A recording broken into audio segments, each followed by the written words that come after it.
In this first session, we ask, how do I think of a scholarly contribution? And the thesis for today comes from Murray Davis, who wrote, a theorist is considered great not because his or her theories are true, but because they're interesting. So this is provocative enough. And as you took your first science courses back in elementary school or middle school, the chances are that your teachers told you that the objective of science is to find the truth. Well, I'm going to challenge that pretty fundamentally in this seminar. And the reason is as follows. When somebody evaluates your argument, are they going to ask, is this true or not? And if they are, how would they know? Do they have access to the truth and then they will compare whatever you wrote based on against that benchmark? No, they are going to evaluate your argument and see whether it's transparent, whether they understand what you've done, whether it is compelling, whether it's rigorous, whether the claims you make are plausible, and so on. But truth really doesn't figure into this process at all. So I'll come back to this important point on several occasions in several sessions, but this idea that truth is somehow the benchmark is too elusive. It doesn't have any operational consequences. What we need to focus on is credibility, plausibility, and transparency. Those are the things that are at the heart of the evaluation of claims. Here are the materials on which this lecture will be based. I will be drawing upon 3 articles in particular, the Murray Davis article, and then an article by Locke and Golden-Biddle, and another by Santos and Eisenhardt. I really invite you to take a look at these 3 articles in particular. I will also be referencing some other articles which appear on this slide. As you read these articles, do not read them as prescriptive. Don't read them as if they were giving you guidance. Think of them as food for thought. Always try to understand and interpret and critically evaluate. These are articles that are written by your peers, not by authorities or an oracle of some kind. So I would really like you to calibrate your expectations as you approach the literature. The problem is that I find that too many new scholars read the literature as prescriptive. I don't think that's a good idea. Davis 1971 is an article I first read when I was in the 2nd or 3rd year of my own doctoral program. And I always liked this article. I noticed that many of my classmates, and including myself, we read Davis as prescriptive. We thought he was giving guidance. This is how you make your work interesting. But over the years, I've learned to read Davis in a different way. I take his basic idea, I look at his examples, and then I think of, in any given context, when I'm about to present or start authoring an argument, I pose the same question as Davis did. So Davis gives a whole bunch of examples of what he considered ways of making a theory or an argument interesting. I'm going to go over a couple of his examples, then I'll show a couple extensions of my own, and then I invite you to think of more examples and other extensions. The basic logic out of which Davis works, or the basic premise, is that for you to be interesting to those sitting around the table, you have to deny them of something. Maybe a belief that they have, maybe an assumption that they hold. So the basic logic is, hey, you thought X was Y, but I'm going to argue that X is actually, well, here's a couple examples. One is that you say, hey, we're all interested in this phenomenon. I'm going to argue that we've always thought that it's a local phenomenon. It's in reality a general phenomenon. So your argument is something that generalizes X. And of course, you can also do the opposite. You can say, hey, we've talked about X a lot, and there seems to be this consensus that X is a general phenomenon, but I'm going to argue that it's actually a local phenomenon. So it contextualizes X. And I can think of many examples from the field of strategic management. You've all heard the term global competition, that companies compete globally. Well, there's a lot of literature in strategic management that argues that competition tends to be incredibly local, geographically, for instance. Another example comes from the work on search. When we look for solutions, do we leave no stone unturned? No, we often are happy with the first stone that we turn if that produces a solution that's satisfactory. So we don't optimize, we satisfy. There are many other examples in the field of management and organization research where the topic or the notion of making the argument interesting evolves around this local versus general. Here's another example. You can say, you know what? We've thought that X was Y, but I'm going to argue that X cannot be Y. So it rejects, precludes, or denies something. And by the way, all these examples here on this slide are from Davis, 1971. I invite you to look at the article and look at all the examples. They're very enlightening. This one, the idea that love and marriage are actually incompatible. A third example, or a third option, is to say, hey, we thought that the correlation between these two things was negative, but I'm going to argue that it's positive. So this is a very provocative, very strong form of an argument, is to say, you know what, you thought X was Y, but in reality, X is the opposite of Y. And again, I invite you to think of examples from your own domain of research where someone at some point said, hey, we thought that something was good, but it's in fact bad. Something that was positive is actually negative. I can think of Paul Adler's work on the bureaucracy, where he argues that there are many positive, constructive, efficient features that bureaucracies offer. So it's not just red tape, but there's something enabling about bureaucracies. So what we thought was bad, i.e. bureaucracy, is actually good. This is a very strong, it really fundamentally denies something of your audience, but when executed successfully, option 3 can be really compelling. Here is a fourth option. You thought X was Y, but I'm going to argue that X is Y only under certain conditions. And it's actually Z under some other conditions. This introduces the idea of a contingency, and contingency theorizing is very common in the research on management and organizations. That the way one variable affects another is contingent upon a third variable. So this is kind of a variation on the theme on the contextualization aspect.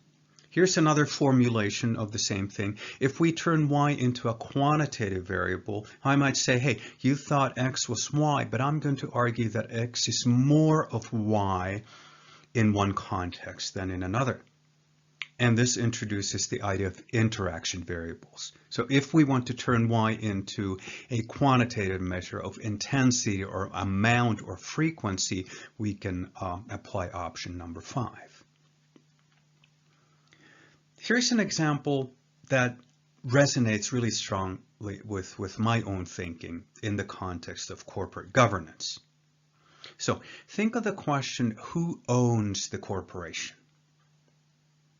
Is the corporation owned by shareholders or employees or lenders or some combination of stakeholders? This is where I say, hey, wait, time out. Why are we talking about the ownership of a corporation? And why do I say this? Because the corporation is, in point of fact, a separate legal entity owned by nobody. And that's the whole point. This introduces the idea of limited liability, for instance. So, to me, the framing of the question in terms of ownership is misguided to begin with. So, very often we think that shareholders own the corporation. No, they don't. They own shares issued by the corporation. Owning shares and owning the corporation are two very different things. So, the idea of kind of recognizing the anchoring that Y has provided and then questioning that anchoring could be one option. And then I invite you to think of other possible options. And here I introduce exercise 1A. Think of examples, other examples that follow Davis's logics, the logics on this page, or number 7, an additional logic. And then, most importantly, what is your logic going to be? What are you going to be denying of your audience as you're trying to establish a contribution? That was Davis, 1971. Let me now discuss another article, a more recent one, that I first discovered 4 years after getting my PhD. I wish I had found this article as I was working on my dissertation. And as soon as I found this article, I said, I'm going to give this to all my doctoral students to read. So this is a piece by Karen Locke and Karen Golden-Biddle from 1997 in the Academy of Management Journal. And they discuss the idea of constructing contributions. What they do is this is actually an empirical study. They study about 80 or 90 introductions of empirical articles published in the AMJ and ASQ, two central journals in the field of organization and management that publish empirical research. So they used a grounded theory approach to analyze the introductions of these articles and came up with a taxonomy of ways of making a contribution. A very interesting article. Locke and Golden-Biddle are qualitative researchers themselves, and all these articles are qualitative empirical research articles, but let me suggest that this article and their insights are not limited to qualitative research. I consistently assign this to quantitative researchers as well. The topics are really sufficiently general. So the idea is the following. As you are constructing a contribution, there are two things you need to do. There are two processes: structuring the intertextual field and problematizing the situation. So the first thing you have to do as you are establishing a contribution is to show that you know what the conversation is. Again, think of us sitting around a table talking about a topic. When I raise my hand and I think I have something to say, I better make it very clear to the rest of the table that I know what we're talking about. This is what Locke and Golden-Biddle call structuring the intertextual field. Colloquially, we call this the literature review. But I think that the term literature review is too passive.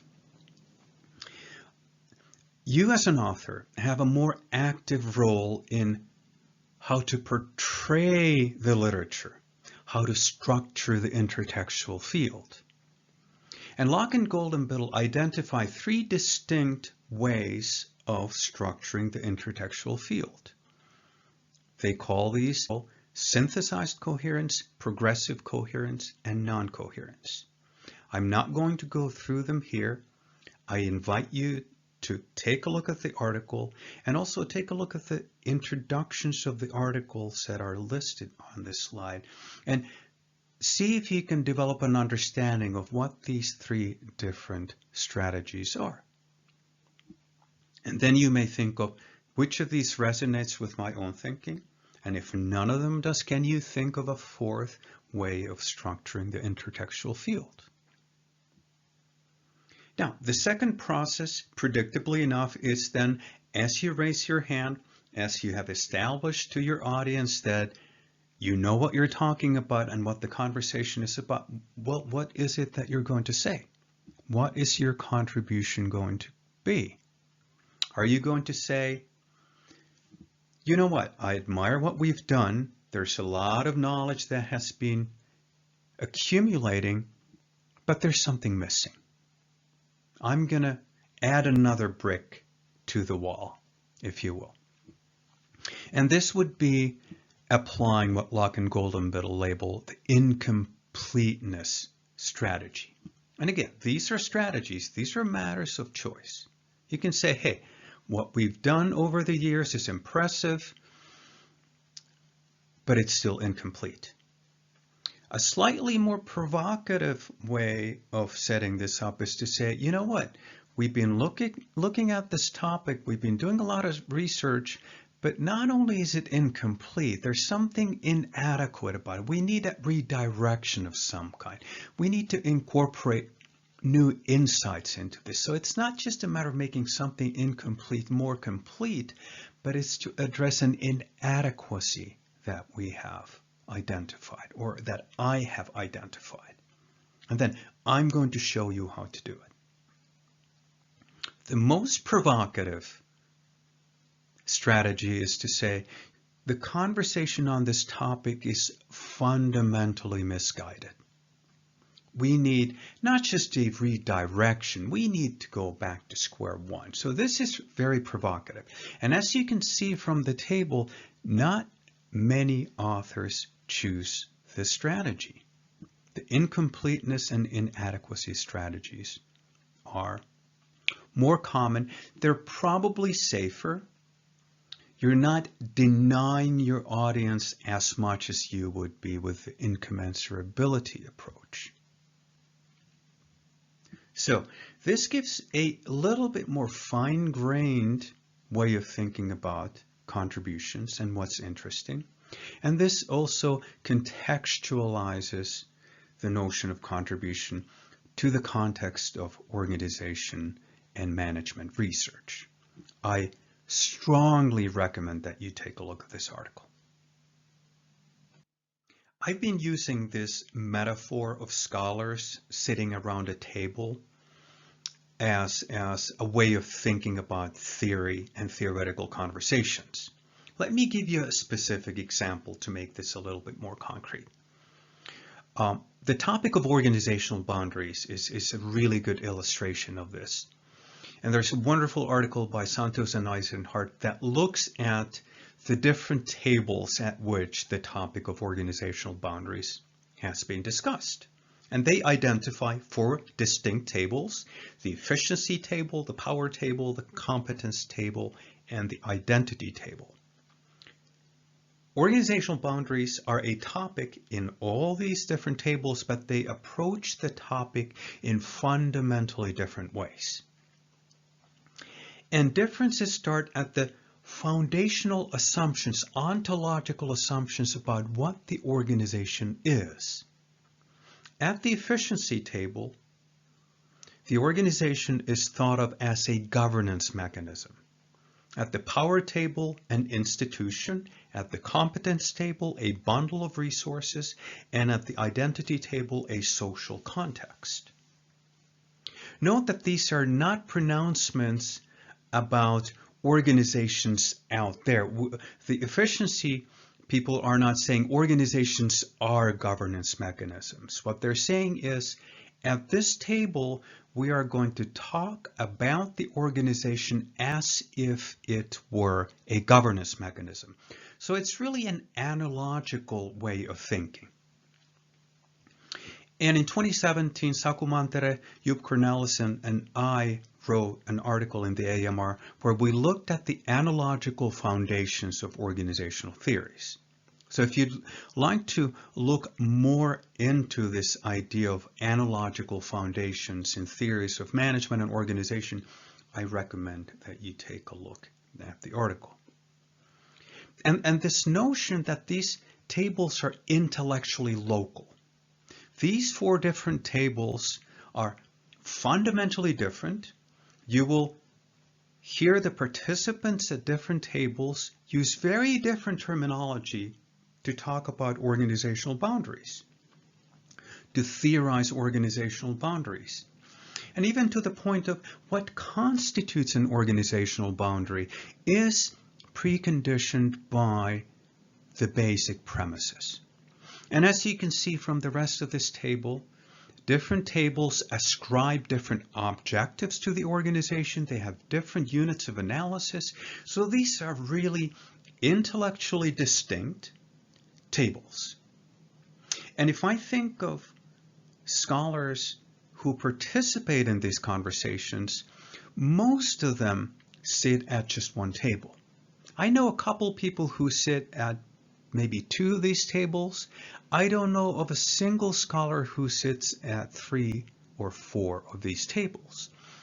So this speaks to the locality of these conversations. And of course, I'm not going to pass any value judgment on which one of these is better or more important. They're all important. They're all established. What you need to understand is what are the underpinnings? What are the rules? What are the key concepts and logics? And this generalizes to your topic. No matter what topic you're examining, there are going to be multiple tables. Make sure you know what those tables are, and then as you're contemplating the choice of which table to sit at, make that choice an informed one. That gives you the greatest possibility of then being able to say something relevant that resonates with the rest of the scholars at that table. Let's take a look at some more examples. There was an interesting article in 2006 in the Academy of Management Journal that looked at what constitutes interesting research. So they surveyed 67 AMJ board members, and they asked them, nominate articles that you find interesting. And here are the results. Let me first observe the heterogeneity and the diversity in terms of the authors, and in terms of the topics, and in terms of the methodological approaches and theoretical foundations.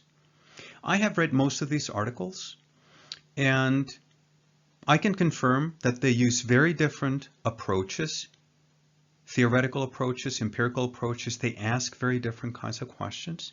And as you can see, again, 67 people voted, and even the winner got only 5 mentions. That's less than 10%.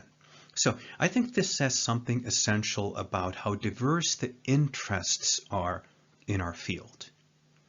And indeed, only 7 articles received more than 2 nominations.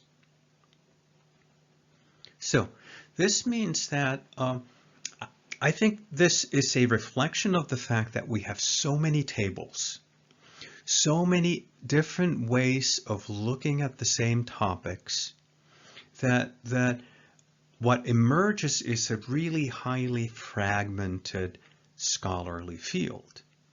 And I don't think this is a good thing or a bad thing. It's just a thing. It describes the field and its diverse interest. And this is again something that I would invite you to think about and embrace. We really live in intellectually local communities.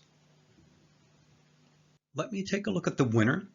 the one that got 5 out of 67, so less than 10%, but the highest number of votes. It's an article by Dutton and Dukerich in the Academy of Management Journal in 1991. And it is about organizational image and organizational identity. So these are people, scholars, sitting at the identity table. And it is about organizational adaptation. And the story is about the struggle of the New York and New Jersey Port Authority with the homelessness issue back in the 1980s. So the New York and New Jersey Port Authority is the government organization that runs the airport, bus depots, and train terminals in the state. But wait, what does this have to do with homelessness? Isn't homelessness about homeless shelters and such? Yes, it is. But when it's cold outside, New York City in January, where do homeless people go? The shelters are full. Well, they're going to go to the bus depots. They're going to go to the train stations. So whether the Port Authority likes it or not, they have to deal with this issue. And this is an empirical study. It is a grounded theory study of how the Port Authority adapted its organization to address the homelessness issue. Here's my exercise. Read this article and try to think of why scholars find this interesting. And I don't care whether you yourself sit at the identity table or not. Try to make sense of why does this article resonate? Does it apply one of the logics that Davis offered? Can you make sense of this article in light of the Locke and Golden-Biddle taxonomy? This is a useful exercise to think of, by way of a specific example, what makes an article interesting. This really is something I recommend reading. Let me summarize the key points of this first session by offering a couple summary points and reflections. Most importantly, and I'm going to come back to this metaphor of sitting around the table. There are so many tables, so many topics, so many ways of thinking, so many sets of assumptions that we really need to understand that scholarly work, authoring of arguments, presentation of arguments, evaluation of arguments occurs in intellectually local conversations.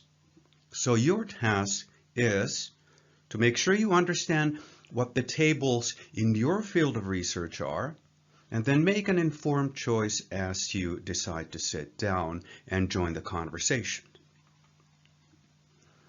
And as you are listening in to the conversation, reading articles, going to conferences, talking to colleagues,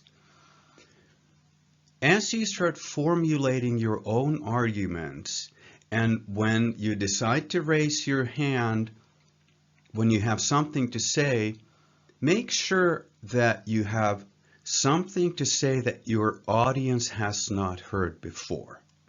And here I would go back to Davis and say, you probably have to deny your audience of something, a belief that they have, an assumption that they hold. Your contribution is then showing that there's a tension that your work can address in one way or another.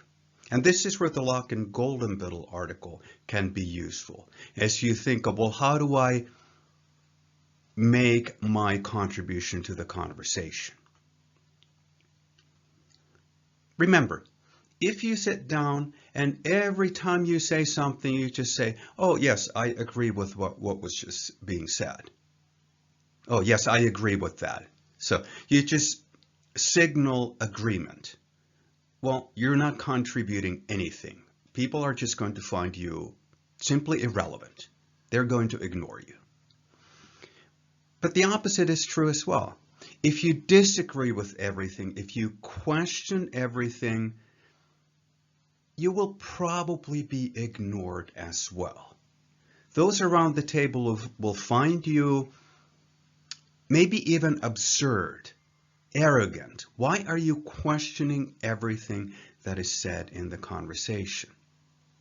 Here, let me make a distinction. This is not an established one, but it's a distinction that I use. The distinction between a critic and a skeptic, or a critical mind and a skeptical mind, or a critical participant to a conversation and a skeptical participant. A skeptic is someone who listens in on the conversation looking for the first reason to reject an argument.